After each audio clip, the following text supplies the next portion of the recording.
1967년에 있었던 중동에서 있었던 한 전쟁에 관한 이야기입니다. 6.1 전쟁이라고도 하고 제3차 중동 전쟁이라고도 하는데, 이스라엘이 이웃 국가인 이집트, 또 시리아, 요르단, 이 레바논, 이 아랍 연합군과 싸운 전쟁에 관한 이야기가 되겠는데, 그런데 이 6.1 전쟁 당시 이스라엘군을 이끌던 이 모세 다얀, 다이안이라고도 하고 다얀 줄여서 하는데, 모세 다얀 장군은 세계가 깜짝 놀랄 만한 선언을 합니다.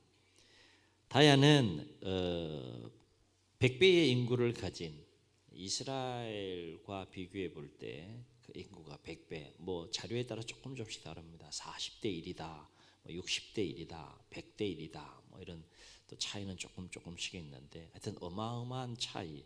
이 100배의 인구를 가진 아랍 연합과 싸우는 전쟁에서 반드시 승리할 새로운 무기가 있다고 선언을 했다라고 하는 거예요. 궁금하잖아요. 도대체 무슨 무기일까? 얼마나 무서운 무기길래 그 작은 인구와 또 병력을 가진 이스라엘이 어마어마한 아랍 연합군과 싸워서, 현대전이죠, 이길 수 있는 새로운 무기를 가지고 있다는 것일까? 세계 사람들은 궁금한 생각을 멈출 수가 없습니다. 그래서 다얀이 선언한 이 새로운 무기는 틀림없이 원자폭탄이나 수소폭탄을 능가하는 신무기일 것이다 라고 그렇게 추측을 했다고 해요. 그러나 다얀 장군은 이러한 세상 사람들이 전혀 생각하지 못한 신무기를 공개하면서 이렇게 발표했다고 합니다.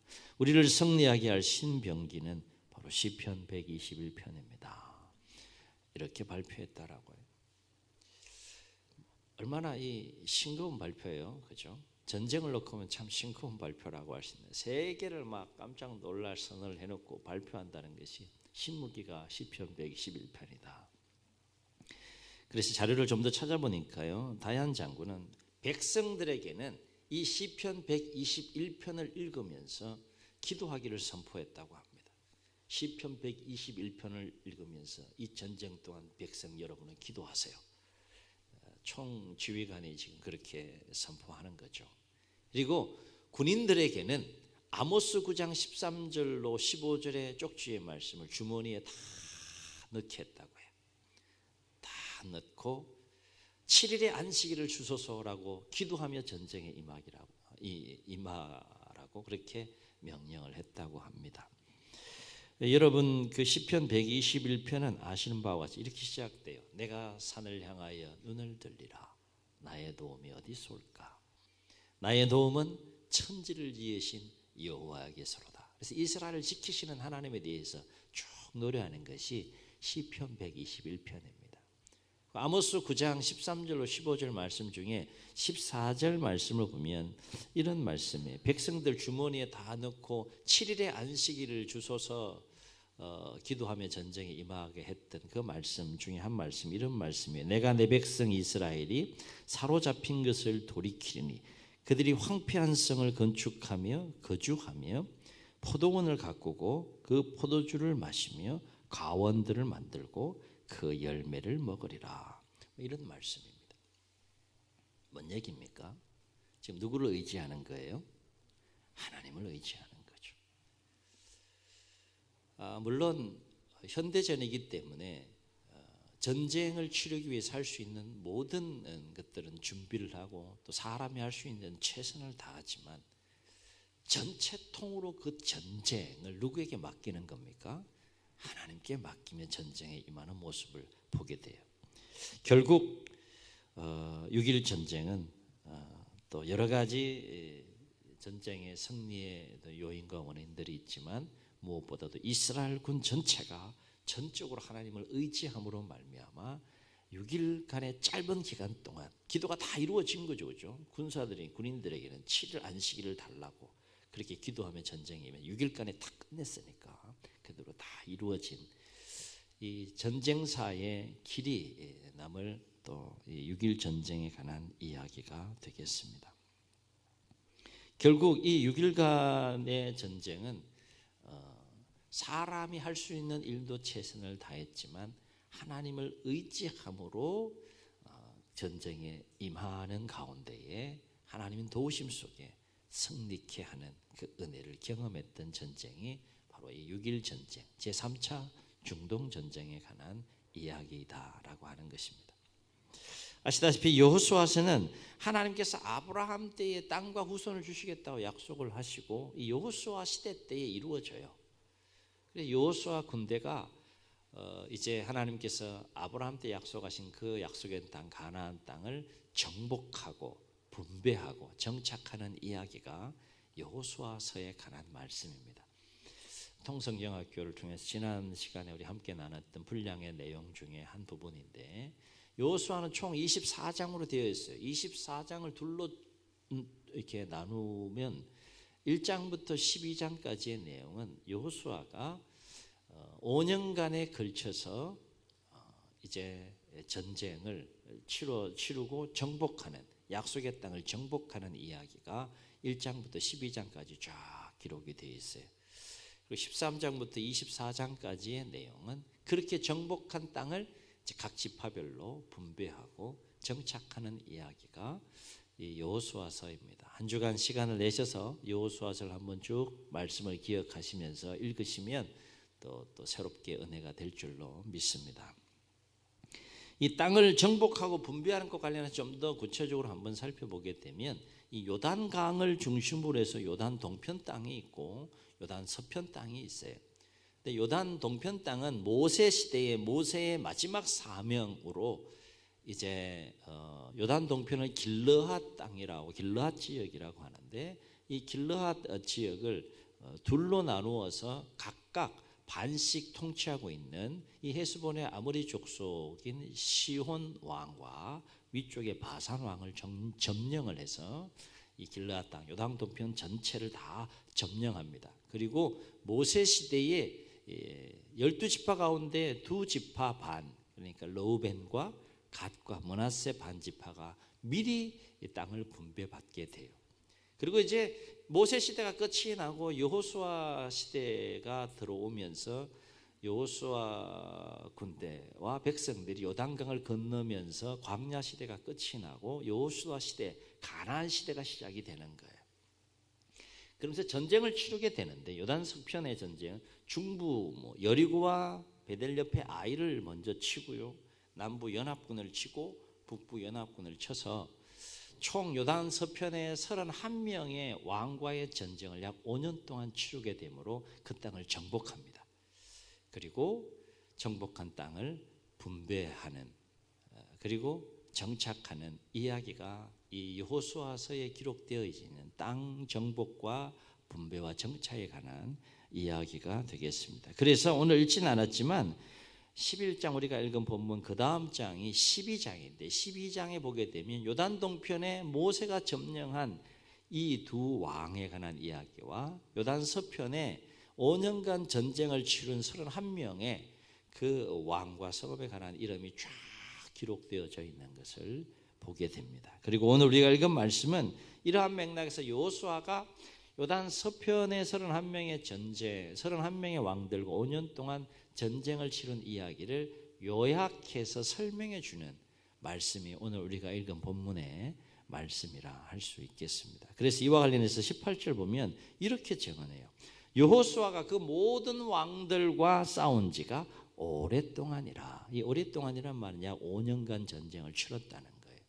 그리고 23절을 보면 요단 서편의 이 정복 전쟁을 한 구절로 압축해서 요약하고 있는 것을 보게 됩니다. 23절 우리 함께 읽습니다. 시작. 이와 같이 여호수아가 여호와께서 모세에게 명령하신 대로 그 온 땅을 점령하여 이스라엘 지파의 구분에 따라 기업으로 주매 그 땅에 전쟁이 그쳤더라.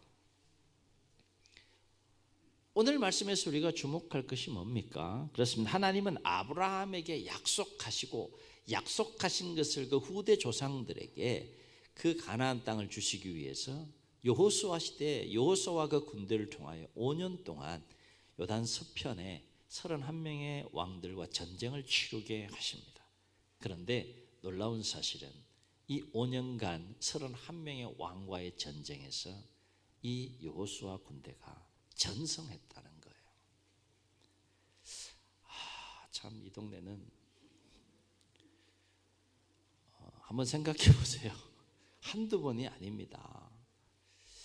5년 동안 31명의 왕과 싸워서, 물론 아이성 전투 때 1차 또 전쟁에서 살짝 패하는 경험이 있지만 전체적으로 보면 모든 싸움에서 승리하는 놀라운 역사 속에 또 하나님의 약속이 성취되는 모습을 보게 됩니다. 23절 우리가 함께 읽었는데 이 말씀은 하나님이 어떤 분인지를 분명하게 우리에게 보여주시는 말씀이에요. 아브라함에게 약속했어요. 그때는 하나님이 정하십니다. 그러나 반드시 성취하시는, 땅을 주시는 하나님의 모습을 우리가 말씀을 통해서 확인할 수 있죠. 가나안 원주민들과요 이스라엘 군대를 비교해 보게 되면 객관적인 전력과 그 군사력이나 국방력이 비교할 수 없을 정도로 이스라엘 군대가 열악하고 또 열세임에도 불구하고 어떻게 여호수아 군대는 그 5년간의 전쟁을 치르면서 모든 전쟁에서 승리할 수 있었을까라고 하는 거예요. 여러분, 이게 더 입체적으로 우리가 다가올 수 있는 중요한 또 성경의 자료가 있는데, 사무엘상 13장에 보게 되면 여호수아보다는 훨씬 후대의 사람, 그러니까 여호수아가 죽고요. 그리고 이제 350년 동안의 사사시대가 쭉 이어집니다. 사사시대가 끝나고 나서 이제 왕정시대가 들어서면서 첫 번째 왕으로 누가 세워집니까? 사울이 왕이 되잖아요. 사울이 왕이 되어서 블레셋과 전쟁하는 장면이 사무엘상 13장에 기록되어져 있는 것을 보게 돼요. 이때 그러니까 여호수아보다는 훨씬 후대 시대인 이스라엘 군대가 블레셋과 전쟁을 치르는 그 모습을 보면 참 기가 막혀요.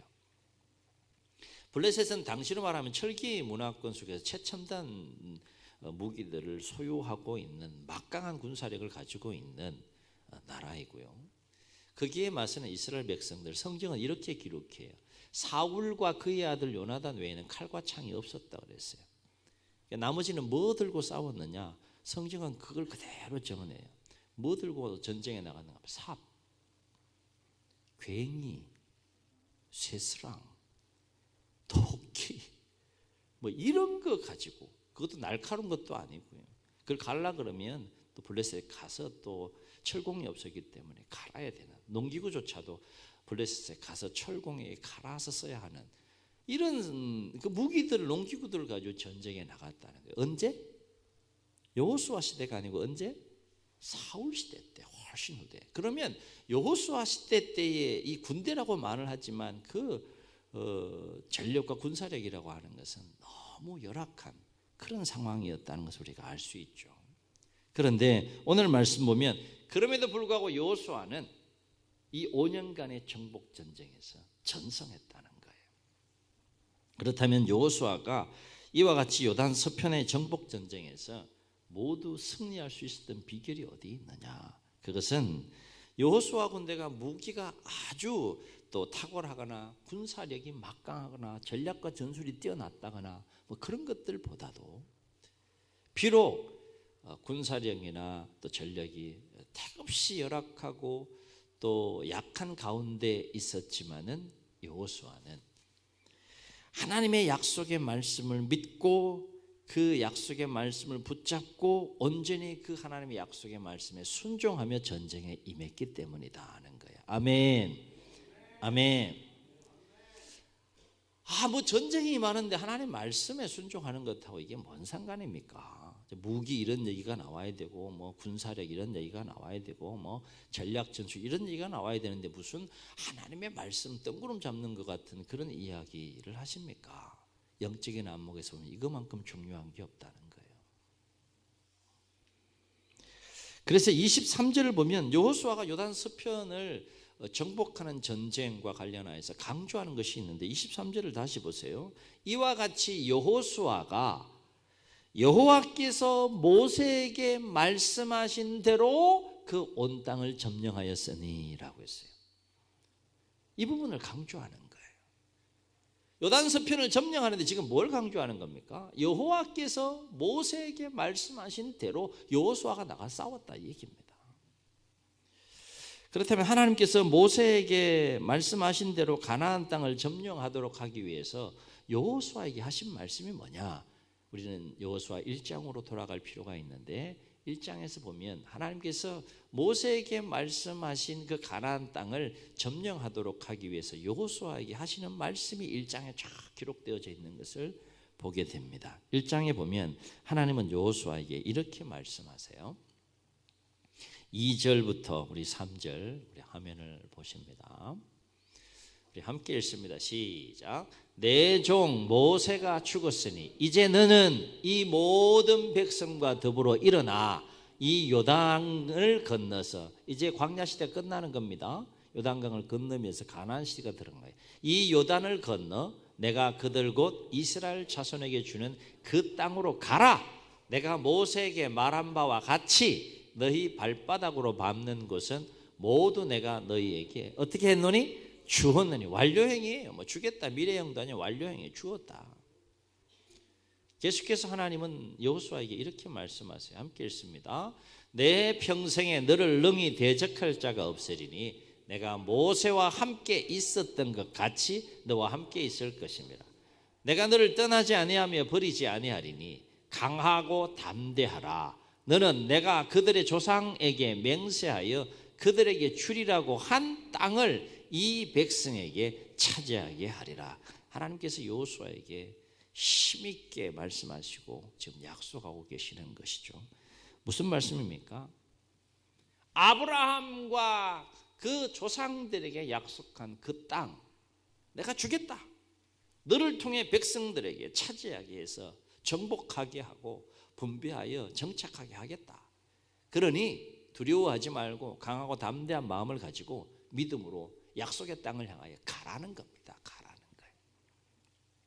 그러면서 하나님은 여호수아에게 거듭 강조하시면서 하신 말씀이 있는데 그것은 이렇게 약속의 말씀을 하시면서 거듭 강조하신 말씀인데 무슨 말씀을 강조하시는가 하면 앞으로 요단강을 건너서 가나안 땅을 정복해 가는 일에 수많은 상황과 일들이 있을 것인데 어떤 상황을 만난다 할지라도 우로나 좌로나 네 마음이 흔들리거나 치우치지 말고 모세를 통하여 주은 율법 하나님의 말씀을 온전히 붙잡고 순종하라는 거예요.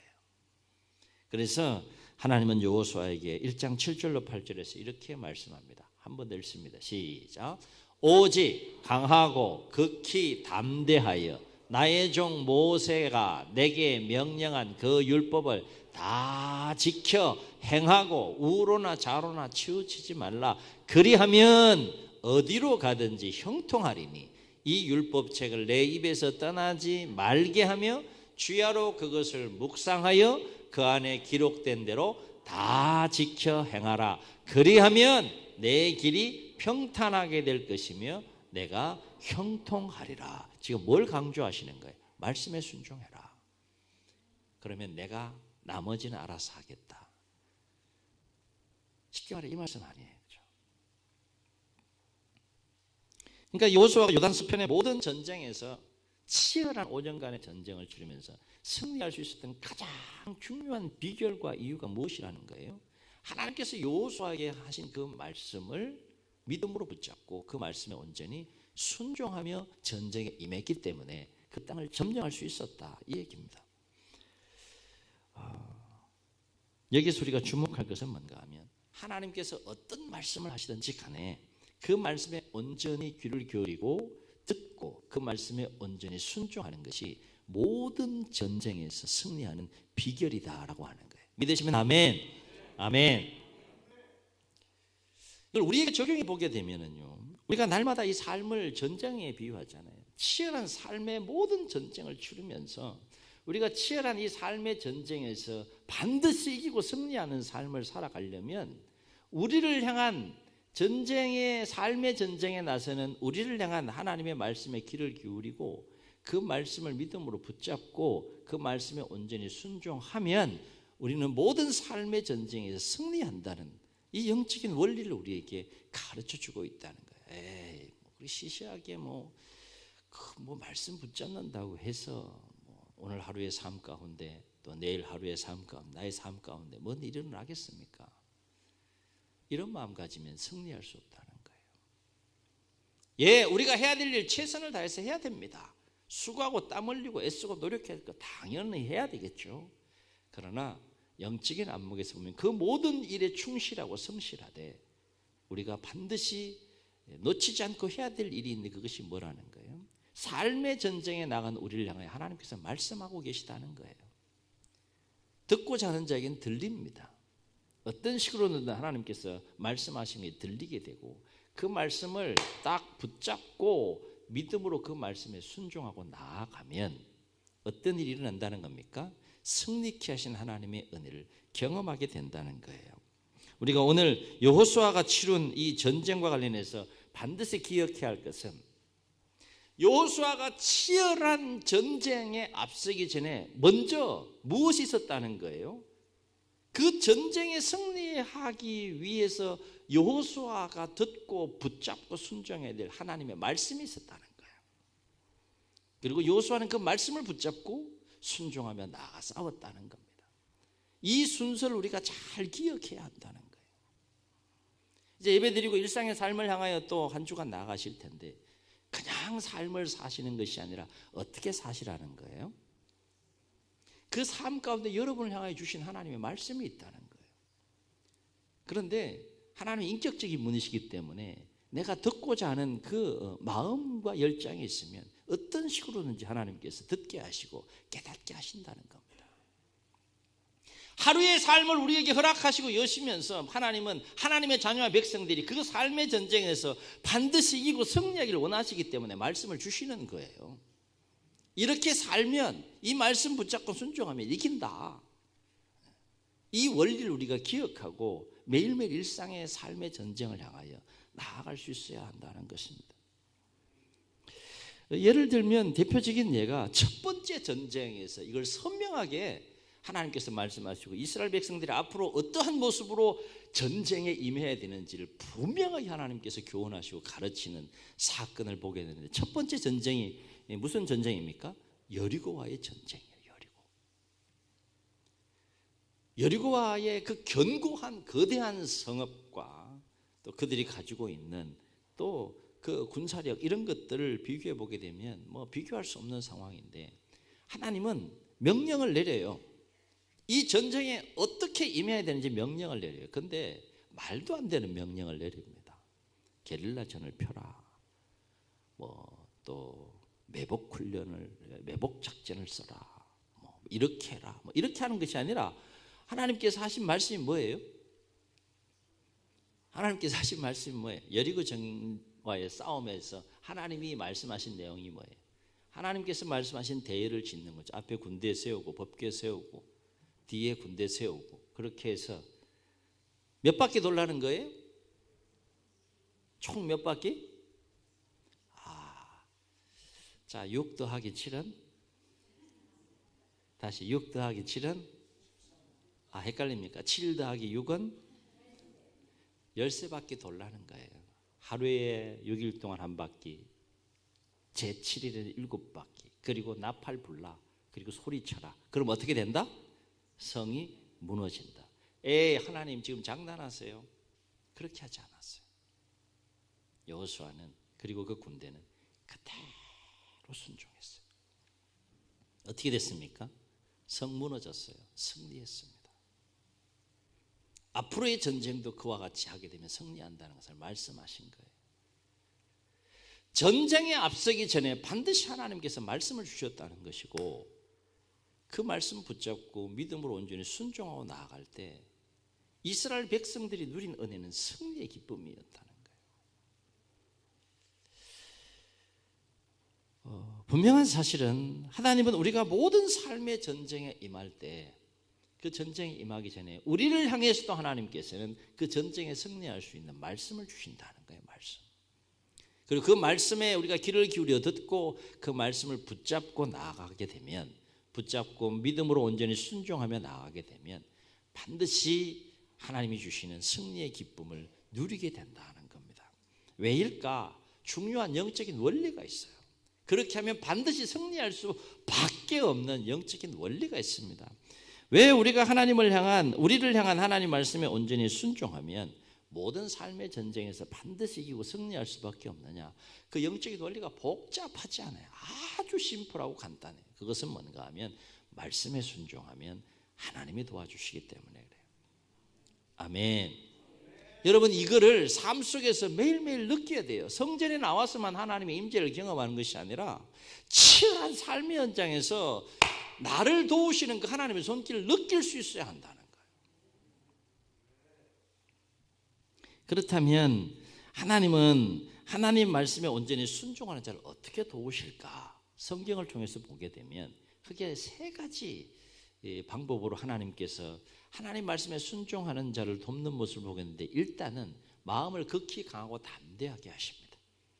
하나님께 주신 말씀을 붙잡게 하시고 그 말씀을 통하여서 하나님께서 그 마음을 만지시고 그 마음을 굳세게 붙잡음으로 말미암아 극히 그 말씀 안에서 마음이 강하고 담대하게 만드시는 분이 하나님이세요.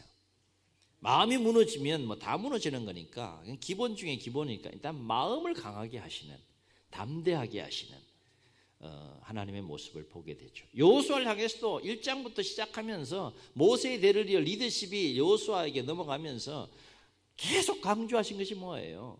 강하고 담대해라, 함께 하겠다, 땅 주겠다. 계속 반복하잖아요. 시편의 시인은 이와 관련해서 이렇게 노래합니다. 시편 119편 165절에 주의 법을 사랑하는 자에게는 큰 평안이 있으리니 그들에게 장애물이 없으리이다 그랬어요. 하나님의 말씀의 힘이 그렇게 크다는 겁니다. 하나님의 말씀에 사로잡히게 되면 그 심령이 큰 평안이 있는데, 어느 정도 큰 평안이냐? 어떤 상황 속에서 흔들리지 않는, 어떤 것도 장애물이 되지 않을 만큼 그 심령이 극히 평안하고 강하고 담대해진다는 거예요. 또 하나님 말씀에 순종하는 자를 하나님 어떻게 도우시느냐? 그렇습니다. 모든 전쟁에 능히 이길 수 있는 힘을 주시고 지혜를 주시고 능력을 주시는 하나님의 그 돕는 손길을 보게 된다는 것입니다. 성경에 이와 같은 이야기가 충만하게 기록되어져 있어요. 하나님의 말씀에 순종하는 자에게는 힘을 주세요. 전쟁에 나가 싸워 이길 수 있는 힘을 주세요. 지혜를 주십니다. 그리고 능력을 주세요.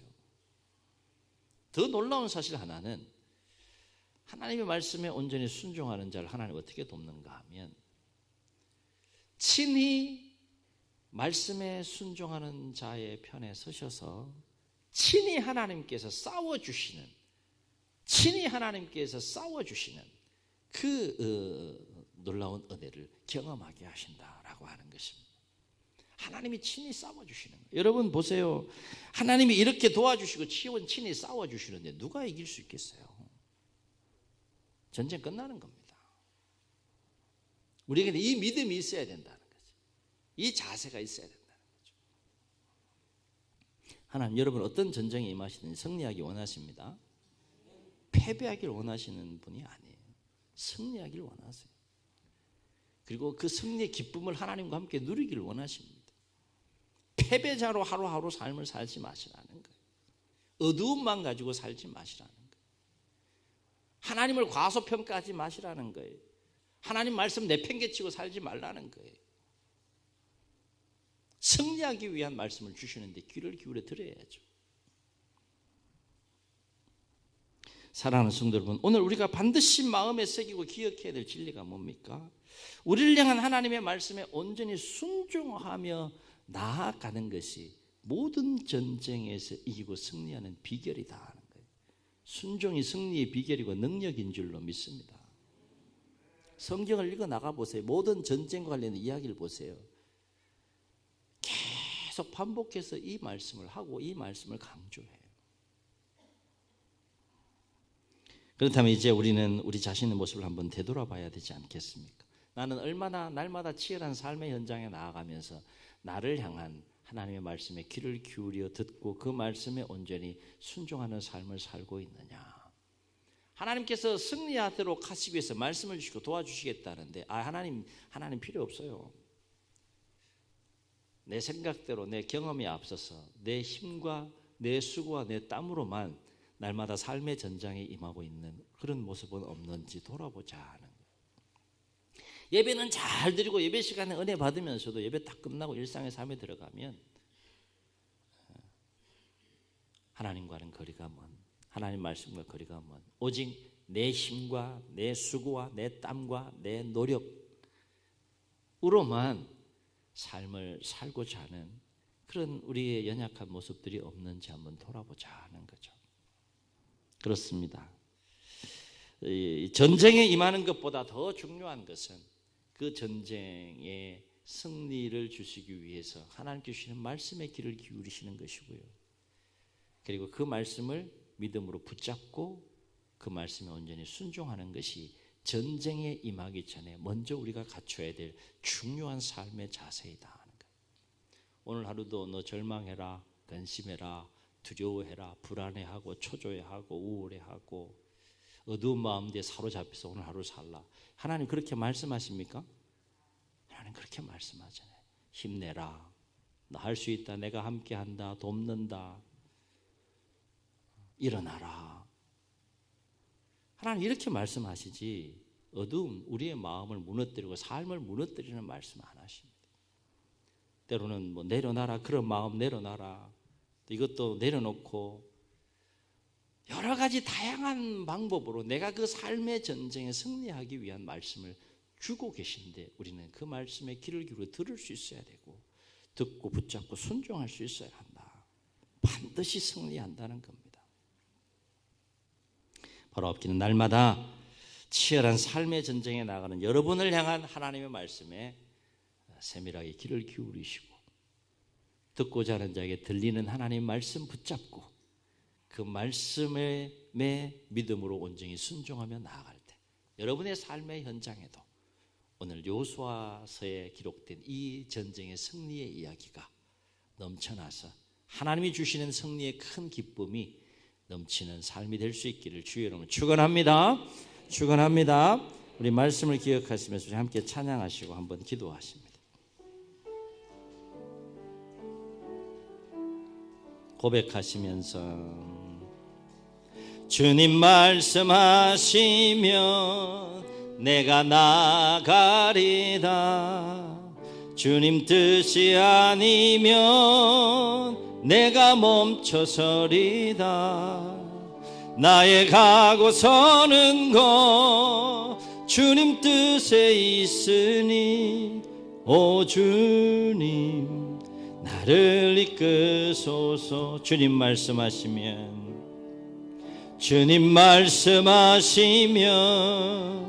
내가 나가리다. 주님 뜻이 아니면 내가 멈춰서리다.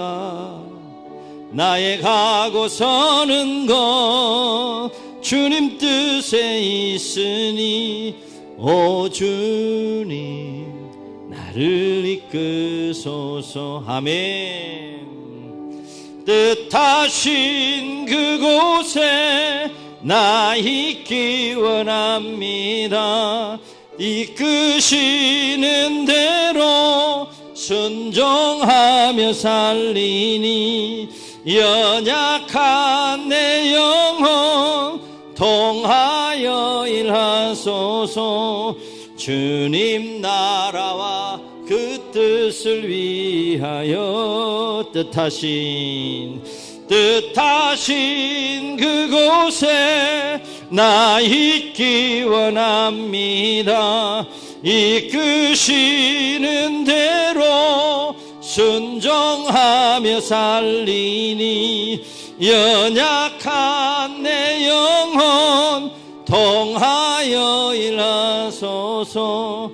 주님 나라와 그 뜻을 위하여 오 주님 나를 이끄소서. 저희 눈을 감으시고 우리 말씀을 기억하시면서 한번 통성으로 기도하시겠습니다. 하나님께서 매일매일 우리에게 허락해 주시는 그 삶, 하나님의 자녀와 백성들이 패배하지 않고 승리하는 삶을 살길 원하십니다. 치열한 삶의 현장에 나가면서 홀로 나가지 않습니까? 홀로 싸우고 있지 않습니까? 하나님의 말씀을 등지고 하나님을 등지고 내 생각과 내 경험을 앞세워 내 힘과 수고와 땀으로만 씨름하고 싸우고 있지는 않습니까? 하나님이 돕기를 원하십니다. 하나님께서 여러분이 삶이 승리하도록 도우시고 그 삶을 이끌어 주시길 원하십니다. 우리가 해야 될 일이 뭡니까? 우리를 향하여 하나님께 주시는 그 말씀, 어떤 말씀이든지 듣고 깨닫고 믿음으로 붙잡고 순종하며 나아갈 때 하나님이 도우시는 역사 속에 승리하는 삶을 살게 하옵소서. 승리하는 삶을 살게 하옵소서. 승리의 깃발을 꽂는 우리의 삶이 되게 하옵소서. 이런 마음과 주님 세원 부르시고 통성으로 기도합니다. 주여, 주여.